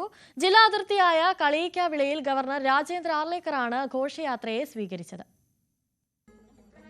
പത്മനാഭപുരം കൊട്ടാരത്തിൽ മന്ത്രി രാമചന്ദ്രൻ കടന്നപ്പള്ളി ഉടവാൾ ഏറ്റുവാങ്ങിയതോടെയാണ് നവരാത്രി ഘോഷയാത്രയ്ക്ക് തുടക്കമായത്. സംസ്ഥാന അതിർത്തിയായ കളിയക്കാവിളയിൽ ഗവർണർ രാജേന്ദ്ര ആർലേക്കർ ഘോഷയാത്രയെ സ്വീകരിച്ചു. ഇന്നലെ വൈകിട്ട് തലസ്ഥാന നഗരത്തിലെത്തി. കരമന ആവടി ക്ഷേത്രത്തിന് മുന്നിൽ നിന്ന് അലങ്കരിച്ച വെള്ളിക്കുതിരപ്പുറത്ത് കുമാരസ്വാമി എഴുന്നള്ളിച്ചു. പത്മതീർത്ഥത്തിലെ ആറാട്ടിന് ശേഷം സരസ്വതി ദേവിയെ കോട്ടയ്ക്കകത്ത് നവരാത്രി മണ്ഡപത്തിൽ പൂജയ്ക്കിരുത്തി.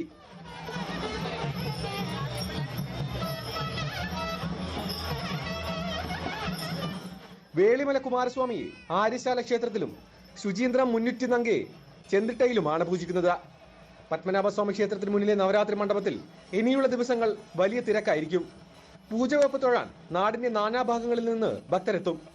ഇത്തവണ നവരാത്രി ഉത്സവം ആരംഭിച്ച 10ാം നാളാണ് മഹാനവമി. വിജയദശമി പൂജകൾക്ക് ശേഷം കുമാരസ്വാമിയും മുന്നൂറ്റി നങ്കയും പത്മനാഭപുരത്തേക്ക് തിരിച്ചെഴുന്നള്ളും. ന്യൂസ് 18 തിരുവനന്തപുരം. മലപ്പുറം പകരനെല്ലൂർ സ്റ്റേഡിയം പ്രവർത്തന സജ്ജം. MLA ഫണ്ടിൽ നിന്നും 92 ലക്ഷം രൂപ ഉപയോഗിച്ചാണ് നിർമ്മാണം.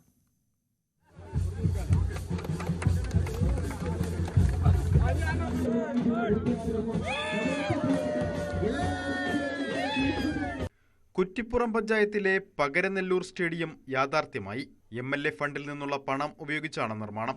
കുറ്റിപ്പുറം പഞ്ചായത്തിന് സ്വന്തമായി ഒരു സ്റ്റേഡിയം എന്ന കായിക പ്രേമികളുടെ ദീർഘനാളായുള്ള ആഗ്രഹമാണ് സഫലമായത്. പകരനെല്ലൂരിൽ പഞ്ചായത്തിന്റെ 1/2 ഏക്കറോളം വരുന്ന സ്ഥലത്താണ് സ്റ്റേഡിയം. 92 ലക്ഷം രൂപ ചെലവിട്ടു. കുറ്റിപ്പുറം പഞ്ചായത്തിന്റെ 21 ലക്ഷം രൂപയുടെ പ്രവൃത്തികളും നടന്നിട്ടുണ്ട്. റോഡും അടിസ്ഥാന സൗകര്യങ്ങളും പഞ്ചായത്താണ് ഒരുക്കിയത്. സ്റ്റേഡിയത്തിന്റെ പ്രതലം ലെവൽ ചെയ്താണ് മത്സരങ്ങൾക്കായി സജ്ജമാക്കിയത്. 4 വശങ്ങളിലും 4 മീറ്റർ ഉയരത്തിൽ തൂണുകൾ നിർമ്മിച്ച അതിനു മുകളിൽ 6 മീറ്റർ ഉയരത്തിൽ സ്റ്റീൽ സ്ക്വയർ പൈപ്പുകളും ഫെൻസിങ്ങുകളും സ്ഥാപിച്ചിട്ടുണ്ട്. 2 ഗോൾ പോസ്റ്റുകളും ഒരു നിരയിൽ 30 പേർക്ക് ഇരിക്കാൻ പറ്റുന്ന വിധം 5 നിരകളായി 150 പേർക്ക് ഇരിക്കാൻ കഴിയുന്ന 26 മീറ്റർ നീളത്തിലുള്ള ഗാലറിയുമുണ്ട്. സ്റ്റേഡിയത്തിൽ ഡ്രസ്സിംഗ് റൂം, ടോയ്ലറ്റ് സംവിധാനം എന്നിവയും ഒരുക്കി. Panchayat president Naseera Parathodi, block panchayat president Waseema Veleri എന്നിവർ പങ്കെടുത്തു. ന്യൂസ് 18 തിരൂർ. പെരിയാർ ടൈഗർ റിസർവിന്റെ 75ാം വാർഷികം ആഘോഷമാക്കി വനംവകുപ്പ്. വനത്തെയും വന്യജീവികളെയും സംരക്ഷിക്കുക എന്ന സന്ദേശം ജനങ്ങളിൽ വ്യാപിപ്പിക്കുകയാണ് വനംവകുപ്പിന്റെ ലക്ഷ്യം. ഇതിന്റെ ഭാഗമായി 4x4 ഡേയ്സ് മോട്ടോറിംഗ് അഡ്വഞ്ചേഴ്സ് ക്ലബ്ബുമായി സഹകരിച്ച് പെരിയാർ ടൈഗർ റിസർവ് മേഖലയിലേക്ക് നടത്തിയ ജീപ്പ് റാലി ചലച്ചിത്ര താരം ലിജോ മോൾ ഫ്ളാഗ് ഓഫ് ചെയ്തു. ഇടുക്കി ജില്ലയിലെ ഏഞ്ചൽ വാലിയിൽ നിന്നാണ് ആഘോഷങ്ങളുടെ ഭാഗമായി ജീപ്പ് റാലി ആരംഭിച്ചത്. ജീപ്പ് റാലി ചലച്ചിത്ര താരം ലിജോ മോൾ ഫ്ളാഗ് ഓഫ് ചെയ്തു.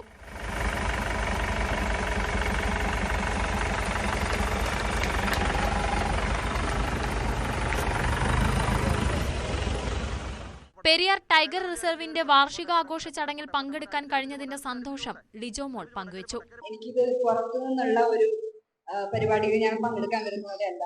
അമ്മ ഫോറസ്റ്റ് ഡിപ്പാർട്ട്മെന്റിലായിരുന്നു, ഞങ്ങള് ഫോറസ്റ്റ് ക്വാർട്ടേഴ്സിലായിരുന്നു, ഇരുമേട്ടിലായിരുന്നു ഒരുപാട് വർഷങ്ങൾ താമസിച്ചിരുന്നത്. അതുകൊണ്ട് എനിക്കിത് എന്റെ ഫാമിലി തന്നെയാണ്. അപ്പോൾ എന്റെ ഫാമിലിയിൽ തന്നെയുള്ള ഒരു പരിപാടിക്ക് പങ്കെടുക്കാൻ വന്ന ഒരു എക്സൈറ്റ്മെന്റും സന്തോഷവും തന്നെയുള്ളൂ. വനത്തെയും വന്യജീവികളെയും സംരക്ഷിക്കുക എന്ന സന്ദേശം ജനങ്ങളിൽ വ്യാപിപ്പിക്കുകയാണ് റാലിയുടെ ലക്ഷ്യം. വിവിധ സ്ഥലങ്ങളിലാണ് റാലിക്ക് സ്വീകരണം ലഭിച്ചത്.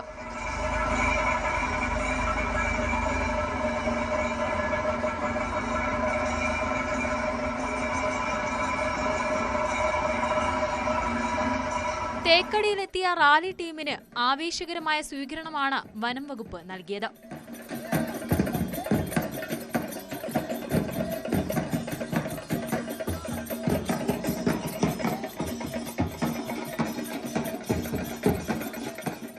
ഇടുക്കി ജില്ലാ കളക്ടർ ഡോക്ടർ ദിനേശൻ ചെറുവത്ത്, ഉന്നത വനം വകുപ്പ് ഉദ്യോഗസ്ഥർ എന്നിവർ ചേർന്നാണ് സ്വീകരണം നൽകിയത്. ന്യൂസ് 18 ഇടുക്കി. വിളകളുടെ ഊരെന്ന് വിശേഷിപ്പിക്കുന്ന പാലക്കാട് വിളയൂരിൽ ഇനി പേറ്റന്റ് നെൽകൃഷിയും വിളയും. കർഷകനായ പുലാമന്തോൾ സ്വദേശി ചേലപ്പുറത്ത് ശശിധരൻ വികസിപ്പിച്ച ഗോപിക നെൽവിത്ത് ഉപയോഗിച്ചാണ് 2 ഏക്കറിൽ കൃഷി ഇറക്കിയത്. കർഷകനായ പുലാമന്തോൾ ചേലപ്പുറത്ത് ശശിധരനാണ് ഗോപിക നെൽവിത്ത് വികസിപ്പിച്ചെടുത്തത്.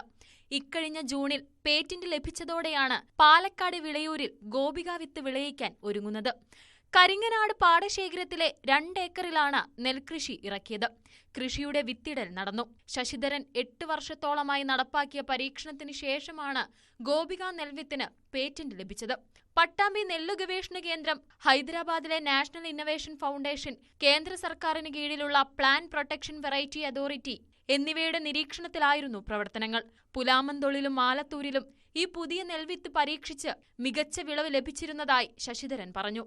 വിളയൂർ പഞ്ചായത്തിൽ ഒന്ന് പരീക്ഷിച്ച് നോക്കുക, ഒരു ട്രയൽ നടത്താൻ വേണ്ടിയിട്ട്. മുമ്പ് ഞാൻ ആലത്തൂർ അത് ചെയ്തപ്പോൾ അവിടെ വിജയിച്ചിട്ടുണ്ട്. കുറച്ച് പ്രകാശവും കാര്യങ്ങളൊക്കെ ഉള്ള ഭാഗത്താണ് അത് ഏറ്റവും നന്നായിട്ട് വളരുക. അപ്പോൾ ഈ ഭാഗത്തൊന്ന് പരീക്ഷിക്കുക. പിന്നെ കൃഷി ഓഫീസിന് സപ്പോർട്ടുണ്ട്, പഞ്ചായത്ത് ബോർഡും പഞ്ചായത്തിൻ്റെ പ്രതിനിധികളൊക്കെ അതിനോട് സഹകരിക്കുകയും വേണ്ട സൗകര്യങ്ങളൊക്കെ ചെയ്യുന്നുണ്ട്. അത്യുൽപാദന ശേഷിയുള്ള വിത്താണിത്. ഐശ്വര്യ, ജ്യോതി വിത്തിനങ്ങൾ ഒന്നിച്ച് വിതച്ച് അതിൽ നിന്നാണ് പുതിയ വിത്തിനം ശശിധരൻ വികസിപ്പിച്ചെടുത്തത്. 120 ദിവസമാണ് മൂപ്പ്. രോഗപ്രതിരോധ ശേഷിയാണ് പ്രധാന പ്രത്യേകത. കാറ്റുവീഴ്ച സംഭവിക്കില്ല. ഒരു കതിരിൽ 210 നെൽമണികൾ വരെ ഉണ്ടാകുമെന്നാണ് പ്രതീക്ഷ.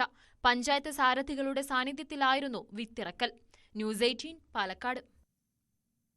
നവീകരണം പൂർത്തിയായ പരതൂർ സ്മാർട്ട് വില്ലേജ് ഓഫീസ് നാടിന് സമർപ്പിച്ചു. 50 ലക്ഷം രൂപ ചെലവിൽ 2 നിലകളിലായാണ് കെട്ടിട നിർമ്മാണം പൂർത്തിയാക്കിയത്.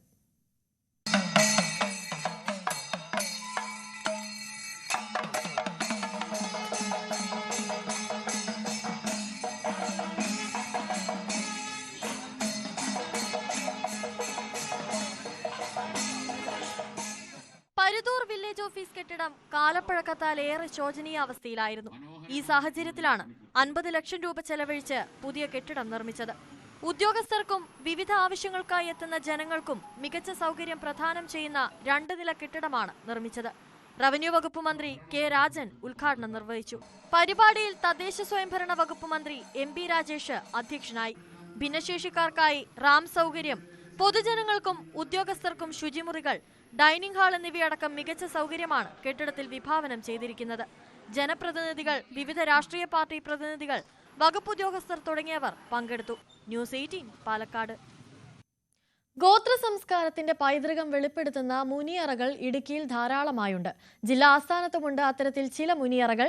ഇടുക്കി വെള്ളപ്പാറ ശ്രീ മഹേശ്വരി ക്ഷേത്രത്തിന് സമീപമാണ് അപൂർവ കാഴ്ചയായി ഈ മുനിയറകൾ സ്ഥിതി ചെയ്യുന്നത്. ഗോത്ര സംസ്കാരത്തെയും കേരളത്തിന്റെ ശിലായുഗ പാരമ്പര്യത്തെയുമെല്ലാം അടയാളപ്പെടുത്തുന്നതാണ് മുനിയറകൾ. ആദിവാസി ജനതയുടെ കൈവശ ഭൂമികളിലെല്ലാം ജനവാസം ആരംഭിച്ചതോടെയാണ് ഈ മുനിയറകളെല്ലാം പൊതുസമൂഹത്തിന് ദൃശ്യമായത്. ഇന്നൊരു ക്ഷേത്രത്തിലെ ഒരു വിഗ്രഹം കിട്ടി, കുറെ പുരാവസ്തു എല്ലാം കിട്ടി. അതൊക്കെ ഒന്ന് ആർക്കിയോളജി ഡിപ്പാർട്ട്മെന്റ് എല്ലാം വന്ന് അതിനെക്കുറിച്ച് പരിശോധിക്കുകയുണ്ടായി. പക്ഷെ നമുക്ക് ഇത് പുതിയ തലമുറയ്ക്ക് മുനിയറ എന്താണെന്നോ, മുനിയറയെ കുറിച്ചുള്ള ഐതിഹ്യങ്ങൾ എന്താണെന്നോ, ഇതെങ്ങനെ ഉത്ഭവിച്ചു എന്നോ ഒക്കെ ഒന്ന് പഠിപ്പിക്കുവാനോ ഇതൊന്ന് കാണിക്കുവാനോ ഒക്കെയുള്ള ഒരു സംവിധാനങ്ങൾ ഗവൺമെന്റും ബന്ധപ്പെട്ട അധികാരികൾ ഒരുക്കിയാൽ ഇതൊക്കെ പുതുതലമുറയ്ക്ക് വലിയ ഒരു മുതൽക്കൂട്ടാവും, അവർക്കൊരു പഠനമാവും, അവർക്കൊരു കാഴ്ച വിരുന്നും ആകും. 5 മുനിയറകളാണ് ഇടുക്കി ജില്ലാ ആസ്ഥാനത്ത് കാണാനാകുന്നത്. ജില്ലാ ആസ്ഥാനത്ത് പൈനാവിന് സമീപം വെള്ളപ്പാറ ശ്രീ മഹേശ്വരി ക്ഷേത്രത്തിന് സമീപമാണ് 5 മുനിയറകളുള്ളത്. സാങ്കേതിക വിദ്യകൾ ഒന്നുമില്ലാതിരുന്ന കാലത്ത് പോലും ഒരേ വലിപ്പത്തിലും ആകൃതിയിലും കല്ലുകൾ രൂപപ്പെടുത്തി നിർമ്മിച്ച ഈ മുനിയറകൾ ആദിവാസി ഗോത്രത്തലവന്മാരെ അടക്കം ചെയ്തവയായും അവരുടെ വാസസ്ഥലമായും പറയുന്നുണ്ട്. പുരാവസ്തു വിഭാഗത്തിന്റെ ശ്രദ്ധയിൽപ്പെടുത്തിയിട്ടുണ്ടെങ്കിലും ഇവ ഏറ്റെടുത്ത് സംരക്ഷിക്കുന്നതിനുള്ള നടപടികൾ സ്വീകരിച്ചിട്ടില്ല. സർക്കാർ ശ്രദ്ധ ചെലുത്തിയാൽ ചരിത്ര വിദ്യാർത്ഥികൾക്കും ഗവേഷകർക്കുമെല്ലാം ഇവ ഏറെ പ്രയോജനമാകും. ഗോത്രപാരമ്പര്യത്തിന്റെ ശേഷിപ്പുകളായ ഈ മുനിയറകൾ സംരക്ഷിക്കുന്നതിന് ആവശ്യമായ നടപടികൾ വേണം. ന്യൂസ് 18 ഇടുക്കി. എറണാകുളം കാര്യമറ്റത്ത് സംഘടിപ്പിച്ച ചൂണ്ടയിടൽ മത്സരം ആവേശകരമായി. കലാമ്പൂർ ത്രിപുരം ചെക്ക് ഡാമിന് സമീപം നടന്ന മത്സരത്തിൽ സംസ്ഥാനത്തിന്റെ വിവിധ ഭാഗങ്ങളിൽ നിന്ന് 150-ലധികം പേർ പങ്കെടുത്തു. Karyamattam Deshabhimani arts and sports ക്ലബിന്റെ ഓണാഘോഷങ്ങളുടെ സമാപനമായാണ് പരിപാടി സംഘടിപ്പിച്ചത്. Karyamattam Deshabhimani arts and sports club എല്ലാ വർഷവും ചൂണ്ടയിടൽ മത്സരങ്ങൾ സംഘടിപ്പിക്കാറുണ്ട്. ഇത്തവണ നടന്ന മത്സരം CPM Muvattupuzha area secretary Aneesh Mathew ഉദ്ഘാടനം ചെയ്തു. കുട്ടികൾ മുതൽ പ്രായഭേദമന്യേ ആർക്കും പങ്കെടുക്കാവുന്ന മത്സരത്തിൽ സംസ്ഥാനത്തിന്റെ വിവിധ ഭാഗങ്ങളിൽ നിന്നായി 150-ലധികം പേരാണ് പങ്കെടുത്തത്. തിരുവനന്തപുരം ആറ്റിങ്ങൽ തൊട്ട് കേരളത്തിന്റെ വിവിധ മേഖലകളിൽ നിന്നുള്ള ചൂണ്ടയിടൽ പ്രേമികൾ ഏറ്റവും ആകർഷകമായിട്ടുള്ള ഈ സമ്മാനം നേടുന്നതിനായി ഇവിടെ എത്തിച്ചേർന്നിട്ടുണ്ട്. മത്സരത്തിൽ ഏറ്റവും അധികം തൂക്കം മീനുകളെ ചൂണ്ടയിട്ട് പിടിക്കുന്ന ആൾക്കാണ് ഒന്നാം സമ്മാനം ലഭിക്കുക.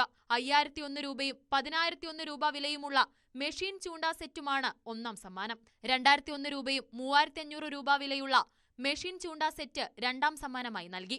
1.25 മണിക്കൂറായിരുന്നു മത്സരത്തിന്റെ സമയപരിധി. 455 ഗ്രാം മീൻ പിടിച്ചുകൊണ്ട് രാജു EK കടുമ്പടി. 100-ലധികം മീനുകളെയാണ് മത്സരാർത്ഥികൾ കാളിയാർ പുഴയിൽ നിന്നും കരയ്ക്കെത്തിച്ചത്. അത്യന്തം ആവേശത്തോടെയാണ് എല്ലാ മത്സരാർത്ഥികളും പങ്കെടുത്തത്. ചൂണ്ടയിട്ട് ലഭിച്ച മത്സ്യങ്ങളെ സമാപന സമ്മേളനത്തിൽ ലേലം ചെയ്യുകയും ചെയ്തു. ന്യൂസ് 18 എറണാകുളം. ലഹരിക്കെതിരെ ഒറ്റയാൾ പോരാട്ടം നടത്തി റെക്കോർഡുകൾ വാരിക്കൂട്ടിയിരിക്കുകയാണ് നെയ്യാറ്റിൻകര കുന്നത്തുകാൽ സ്വദേശി രതീഷ് കുമാർ.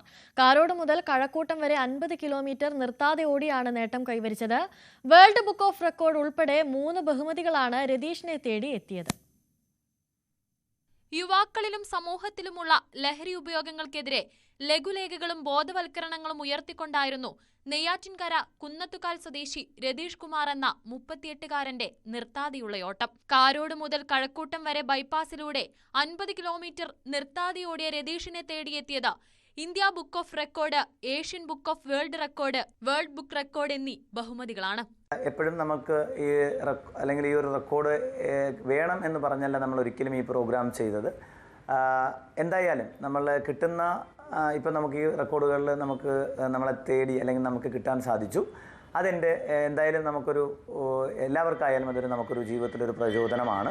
കഴിഞ്ഞ 1.5 പതിറ്റാണ്ടായി പാറശാലയ്ക്ക് സമീപം ഉദിയൻകുളങ്ങരയിൽ സൈനിക മേഖലയിൽ യുവാക്കളെ പരിശീലിപ്പിക്കുന്ന സ്ഥാപനം നടത്തിവരികയാണ് രതീഷ്. ലഹരി വിരുദ്ധ ക്യാമ്പയിനുകളുടെ ഭാഗമായി സ്കൂൾ, കോളേജ് തലങ്ങളിൽ സെമിനാറുകളിൽ പങ്കെടുക്കാൻ പോയപ്പോൾ ഉണ്ടായ പാഠങ്ങളും അനുഭവങ്ങളും ഉൾക്കൊണ്ടുകൊണ്ടാണ് ഇദ്ദേഹം ഓടാൻ തീരുമാനിച്ചത്. ലോകത്ത് വർദ്ധിച്ചു വരുന്ന ലഹരി ഉപയോഗത്തിനെതിരെ യുവാക്കളിൽ നമ്മുടെ ലഹരി വിരുദ്ധ സന്ദേശം എത്തിക്കുക എന്നതാണ് നമ്മുടെ ഈ ഓട്ടം കൊണ്ട് ഉദ്ദേശിച്ചത്. ഏകദേശം നമ്മുടെ കാരോട് മുതൽ കഴക്കൂട്ടം എന്ന് പറയാം. എങ്കിലും നമ്മുടെ ഈ ഓട്ടം സ്റ്റാർട്ട് ചെയ്തത് നമ്മുടെ ഐര ബൈപ്പാസ് സ്റ്റാർട്ടിങ് മുതൽ കഴക്കൂട്ടം നേരെ സമാപനം നമ്മുടെ ശംഖുമുഖം ആയിരുന്നു. അവിടെയായിരുന്നു നമ്മുടെ സമാപനം. നെയ്യാറ്റിൻകര DYSP S ചന്ദ്രദാസാണ് ഓട്ടം ഫ്ളാഗ് ഓഫ് ചെയ്തത്. 2025 ജൂൺ 9 പുലർച്ചെ 4 കാരോട് നിന്ന് ആരംഭിച്ച നിർത്താതെയുള്ള ഓട്ടം സമാപിച്ചത് രാവിലെ 10:45 കഴക്കൂട്ടത്ത് വെച്ചാണ്. പോലീസ്, എക്സൈസ് ഉദ്യോഗസ്ഥർക്ക് പുറമെ വിവിധ രാഷ്ട്രീയ സാംസ്കാരിക മേഖലകളിലെ വ്യക്തിത്വങ്ങളും യുവജന സംഘടനകളിലുള്ളവരും രതീഷിനെ അനുഗമിച്ചിരുന്നു. ഭാവിയിൽ കാസർഗോഡ് മുതൽ പാറശാല വരെ ഇത്തരത്തിലുള്ള ലഹരി വിരുദ്ധ സന്ദേശയാത്ര സംഘടിപ്പിക്കാൻ ഒരുങ്ങുകയാണ് ഇദ്ദേഹം. ന്യൂസ് 18 നെയ്യാറ്റിൻകര. ലഹരിക്കെതിരെ ബോധവൽക്കരണവുമായി തിരുവനന്തപുരം വട്ടപ്പാറ പോലീസ്. വട്ടപ്പാറ ജനമൈത്രി പോലീസിന്റെയും SC/ST മോണിറ്ററിംഗ് കമ്മിറ്റിയുടെ നേതൃത്വത്തിൽ ക്രിക്കറ്റ് ടൂർണമെന്റ് സംഘടിപ്പിച്ചു. Nedumangad ASP Achyut Ashok IPS tournament ഉദ്ഘാടനം ചെയ്തു. ASPയുടെ നേതൃത്വത്തിലുള്ള പോലീസ് ടീമും പ്രദേശത്തെ വിവിധ ക്ലബ്ബുകളും തമ്മിൽ മത്സരങ്ങൾ നടന്നു. Vattappara CI S Sreejith, SA Binimol, monitoring committee കൺവീനർമാരും പഞ്ചായത്ത് അംഗങ്ങളുമായി ബിനു രാഗേഷ് പന്തലക്കോട്. എറണാകുളം കമ്മട്ടിപ്പാടത്തെ കാശിനാഥന്റെ പിറന്നാളാണിന്ന്. ആശംസകളുമായി അച്ഛൻ മഹേഷ്, അമ്മ രേഷ്മ എന്നിവരാണ് ആശംസകൾ അറിയിച്ചിരിക്കുന്നത്. കാശിനാഥനും ന്യൂസ് 18ന്റെ പിറന്നാൾ ആശംസകൾ നേരുകയാണ്.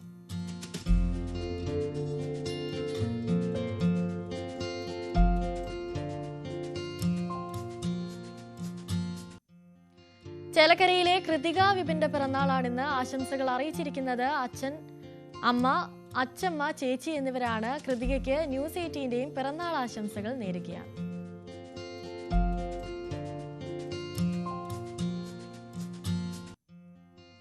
നേമം സ്വദേശികളായ രാംചന്ദിന്റെയും നിഷയുടെയും മകനായ ദേവന്റെ പിറന്നാളാണിന്ന്. ചക്കരക്കുട്ടന് ഹൃദയം നിറഞ്ഞ ജന്മദിനാശംസകൾ അച്ചാച്ചൻ നേർന്നിരിക്കുകയാണ്. ദേവന് ന്യൂസ് 18ന്റെ പേരിലും പിറന്നാൾ ആശംസകൾ നേരുകയാണ്.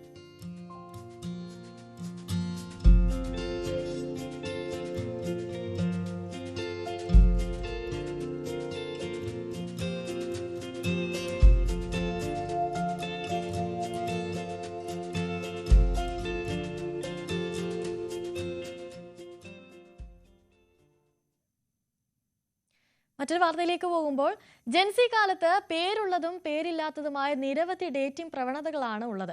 പുരുഷന്മാരെ വെറുക്കുന്ന സ്ത്രീകൾക്ക് ഏറ്റവും മികച്ച പങ്കാളികളാകാൻ കഴിയുമോ? എല്ലാവർക്കുമുള്ള സംശയമാണിത്. എന്നാൽ അവയുടെ സത്യാവസ്ഥ എന്താണെന്നറിയാം ഒരു ഡേറ്റിംഗ് സിദ്ധാന്തത്തിലൂടെ.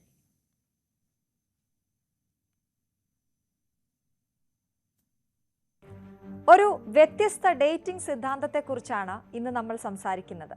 സ്ത്രീകളെ മനസ്സിലാക്കാൻ ബുദ്ധിമുട്ടാണ് എന്ന് സാധാരണ പറയാറുണ്ട്. അങ്ങനെ മനസ്സിലാക്കാൻ കഴിയാതെ ഡേറ്റിംഗിൽ ഉൾപ്പെടെ പതറുന്നവരാണ് നിങ്ങളെങ്കിൽ ഇതൊന്ന് കേൾക്കണം.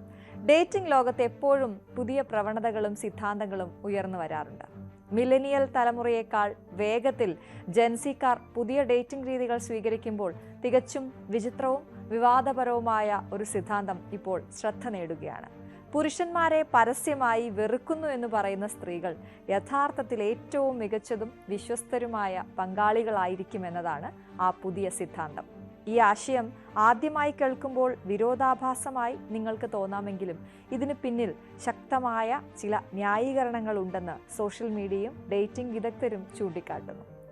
വെറുപ്പ് പ്രകടിപ്പിക്കുന്ന ഈ സ്ത്രീകൾ യഥാർത്ഥത്തിൽ ആഴത്തിലുള്ള സ്നേഹത്തിനും പ്രതിബദ്ധതയ്ക്കും സാധ്യതയുള്ളവരാണെന്ന് പലരും വാദിക്കുന്നുണ്ട്. ഈ സ്ത്രീകൾ തങ്ങളുടെ പുരുഷ വിദ്വേഷം ഒരു അരിപ്പയായി ഉപയോഗിക്കുന്നു, അല്ലെങ്കിൽ ഒരു മറയായി ഉപയോഗിക്കുന്നു എന്നാണ് വിദഗ്ധർ പറയുന്നത്. തങ്ങളെ മുൻപ് വേദനിപ്പിച്ച അല്ലെങ്കിൽ നിഷേധാത്മകമായ പെരുമാറ്റ രീതികൾ പിന്തുടരുന്ന പുരുഷന്മാരെ ഒഴിവാക്കാനുള്ള ഒരു മാർഗം മാത്രമാണ് ഇത്. അവർ വാക്കുകളിലല്ല പ്രവൃത്തികളിലാണ് വിശ്വസിക്കുന്നത്.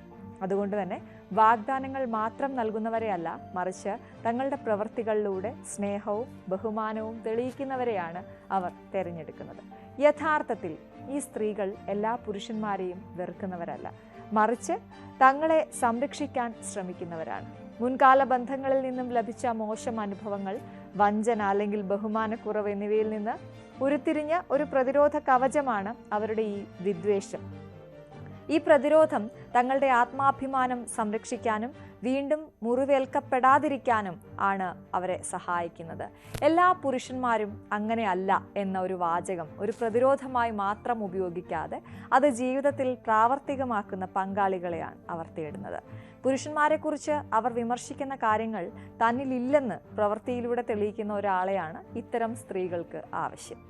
ആധുനിക ഡേറ്റിംഗ് എന്നത് കേവലം ആകർഷണത്തിനപ്പുറം വ്യക്തിപരമായ മൂല്യങ്ങൾ, മാനസിക പൊരുത്തം, പരസ്പര ബഹുമാനം എന്നിവയെ അടിസ്ഥാനമാക്കിയുള്ളതാണ്. ഓൺലൈൻ ഡേറ്റിംഗ് ആപ്പുകളുടെ വരവോടെ തെരഞ്ഞെടുപ്പുകൾ വർദ്ധിച്ചു. അതോടൊപ്പം വഞ്ചനയ്ക്കും ഉപരിപ്ലവമായ ബന്ധങ്ങൾക്കുമുള്ള സാധ്യതകളും കൂടി. ഈ സാഹചര്യത്തിൽ ആളുകൾ കൂടുതൽ ശ്രദ്ധയോടെയും ജാഗ്രതയോടെയും പങ്കാളികളെ തിരഞ്ഞെടുക്കാൻ ശ്രമിക്കുന്നു. വിവിധ ഡേറ്റിംഗ് സിദ്ധാന്തങ്ങൾ എന്തൊക്കെയാണെന്ന് കൂടി നമുക്കൊന്ന് നോക്കാം. ആദ്യത്തേതാണ് ഗോസ്റ്റിംഗ്. യാതൊരു മുന്നറിയിപ്പുമില്ലാതെ ഒരു ബന്ധത്തിൽ നിന്ന് അപ്രത്യക്ഷമാകുന്നതിനെയാണ് ഗോസ്റ്റിംഗ് എന്ന് പറയുന്നത്. അടുത്തത് ബ്രെഡ് ക്രംബിംഗ്. അത് ചെറിയ വാഗ്ദാനങ്ങളും സന്ദേശങ്ങളും ഒക്കെ നൽകി ഒരാളെ പ്രതീക്ഷയിൽ ഇങ്ങനെ നിർത്തുക, പക്ഷെ ഒരു യഥാർത്ഥ ബന്ധത്തിന് ശ്രമിക്കാതിരിക്കുക. അതാണ് ബ്രെഡ് ക്രംബിംഗ് എന്ന് പറയുന്നത്. ലവ് ബോംബിംഗ് ആണ് അടുത്തത്. ഒരു ബന്ധത്തിൻ്റെ തുടക്കത്തിൽ അമിതമായ സ്നേഹവും ശ്രദ്ധയും നൽകി പങ്കാളിയെ സ്വാധീനിക്കുകയാണ് ഇതിൽ ചെയ്യുന്നത്. ഇത് തുടർന്നും ഉണ്ടാകുമോ എന്നത് ഒരു ചോദ്യമാണ്, അതവിടെ നിൽക്കട്ടെ. അടുത്തത് ഫ്യൂച്ചർ പ്രൂഫിംഗ്. ഒരു ബന്ധം അതിൻ്റെ ആരംഭത്തിൽ തന്നെ ഭാവിയെക്കുറിച്ചുള്ള വലിയ വാഗ്ദാനങ്ങൾ നൽകി മുന്നോട്ട് കൊണ്ടുപോവുക. അതിലൂടെ ആ ബന്ധം തകരുമ്പോൾ ഉണ്ടാകുന്ന ആഘാതം കുറയ്ക്കുക. മറ്റെല്ലാ മനുഷ്യരെയും വെറുക്കുന്ന ഒരാൾ താൻ ആഗ്രഹിക്കുന്ന, താൻ സ്നേഹിക്കുന്ന ഒരൊറ്റ വ്യക്തിക്ക് വേണ്ടി സ്വന്തം ജീവിതം പോലും മാറ്റിവെക്കാൻ തയ്യാറായേക്കാം. ഇവർ മറ്റ് മനുഷ്യരുമായി ആശയവിനിമയം നടത്താൻ മടിക്കുന്നവരോ അല്ലെങ്കിൽ അവരെ വിശ്വസിക്കാൻ മടിക്കുന്നവരോ ആയിരിക്കാം. അതിനാൽ തന്നെ തനിക്ക് ലഭിക്കുന്ന ആത്മാർത്ഥമായ സ്നേഹം അവർക്ക് അമൂല്യമായ ഒന്നായിരിക്കും. പുരുഷന്മാരെ വെറുക്കുന്ന സ്ത്രീകൾക്ക് ഏറ്റവും മികച്ച പങ്കാളികളാകാൻ കഴിയുമെന്ന സിദ്ധാന്തം പുതിയ ചർച്ചകൾക്ക് വഴി തുറക്കുന്നുണ്ട്. ഈ വാദം ഒരു പുരുഷന്റെ കാഴ്ചപ്പാടിൽ നിന്ന് നോക്കുമ്പോൾ ശരിയാണെന്ന് തോന്നാം. കാരണം ഈ സ്ത്രീക്ക് താൻ മാത്രമാണ് ലോകത്ത് വിശ്വസിക്കാൻ കൊള്ളാവുന്ന പുരുഷൻ എന്ന ചിന്തയാണ് അവർക്കുണ്ടാകുന്നത്. എന്നാൽ ഇതിന് മറ്റൊരു വശമുണ്ട്. ആരെയും വിശ്വസിക്കാത്ത ഒരു വ്യക്തിയുമായും ബന്ധം സ്ഥാപിക്കുന്നത് അത്ര എളുപ്പമുള്ള കാര്യമല്ല. അവരുടെ മനസ്സിൽ കടന്നുകൂടാനും വിശ്വാസം നേടിയെടുക്കാനും ഒരുപാട് സമയവും ക്ഷമയും ആവശ്യമാണ്. എന്നാൽ അത് സാധിച്ചു കഴിഞ്ഞാൽ ലഭിക്കുന്ന പ്രതിഫലം വളരെ വലുതായിരിക്കും. ഒരു വ്യക്തിയുടെ മുൻകാല അനുഭവങ്ങളെ അടിസ്ഥാനമാക്കി അവരെ വിലയിരുത്തുന്നത് ശരിയല്ല. ഏതൊരു വ്യക്തിയെയും പോലെ അവർക്കും വ്യക്തിപരമായ അതിരുകളും പ്രതീക്ഷകളും ഒക്കെ ഉണ്ടായിരിക്കാം. ആ അതിരുകളെ മാനിക്കുന്ന, അവരുടെ വികാരങ്ങളെ മനസ്സിലാക്കുന്ന ഒരു പങ്കാളിയെ ലഭിക്കുമ്പോൾ അവർ പൂർണ്ണമായും തുറന്നു കൊടുക്കുകയും ആ ബന്ധത്തിന് വേണ്ടി പ്രതിബദ്ധതയോടെ പ്രവർത്തിക്കുകയും ചെയ്യും. ഈ ഡേറ്റിംഗ് സിദ്ധാന്തം ഒരു ചെറിയ വിഭാഗം ആളുകളുടെ മാത്രം കാഴ്ചപ്പാടാണെങ്കിലും ഇത് ആധുനിക ഡേറ്റിംഗ് രീതികളെക്കുറിച്ചുള്ള ഒരു പുതിയ അവബോധം നൽകുന്നുണ്ട്.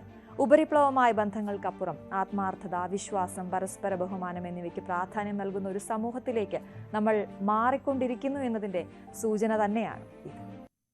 കെ അശ്വതി തയ്യാറാക്കിയ റിപ്പോർട്ടാണ് കണ്ടത്. നരേന്ദ്രമോദിയുടെ ജീവിതകഥയിൽ ഉണ്ണി നായകനാകുമ്പോൾ സംഭവിക്കാൻ പോകുന്നത് എന്താണ്? പാനിന്ത്യൻ തലത്തിൽ ശ്രദ്ധ പിടിച്ചുപറ്റിയ ഉണ്ണി മുകുന്ദന്റെ അടുത്ത ലക്ഷ്യം ദേശീയ പുരസ്കാരമാണോ? ഇങ്ങനെ ഒരുപാട് സംശയങ്ങളുണ്ടാകും. മാ വന്ദേ എന്ന ചിത്രത്തെക്കുറിച്ച് അറിയേണ്ടതെല്ലാം നമുക്കൊന്ന് കാണാം. നമസ്കാരം. ഉണ്ണി മുകുന്ദൻ പ്രധാനമന്ത്രി നരേന്ദ്രമോദി ആകുന്നു. കഴിഞ്ഞ ദിവസം നരേന്ദ്രമോദിയുടെ 75ാം പിറന്നാൾ ദിനമായിരുന്നു. ആ പിറന്നാൾ ദിനത്തിലാണ് ഈ ഒരു അനൗൺസ്മെന്റ് പോസ്റ്റർ പുറത്തു വന്നത്. ഉണ്ണി തന്നെ അത് തന്റെ സമൂഹ മാധ്യമങ്ങളിൽ ഉൾപ്പെടെ പോസ്റ്റ് ചെയ്യുകയും ചെയ്തു. മാ വന്ദേ എന്നാണ് ചിത്രത്തിന്റെ പേര്. ഉണ്ണി മുകുന്ദൻ നരേന്ദ്രമോദിയായി എത്തുന്നു എന്നുള്ളതാണ്. മാത്രമല്ല നരേന്ദ്രമോദിയുടെ ഒരു വാചകം, തന്റെ അമ്മയെക്കുറിച്ച് പറഞ്ഞ ഒരു വാചകത്തെ കോട്ട് ചെയ്തുകൊണ്ടാണ് പോസ്റ്ററിലുള്ളത്. അതോടൊപ്പം തന്നെ ഈ ചിത്രത്തിന്റെ ബാക്കിയുള്ള ടെക്നീഷ്യൻസിന്റെയും പേരുകൾ പുറത്തുവിട്ടുകൊണ്ടാണ് ആ പോസ്റ്റർ റിലീസ് ചെയ്തത്.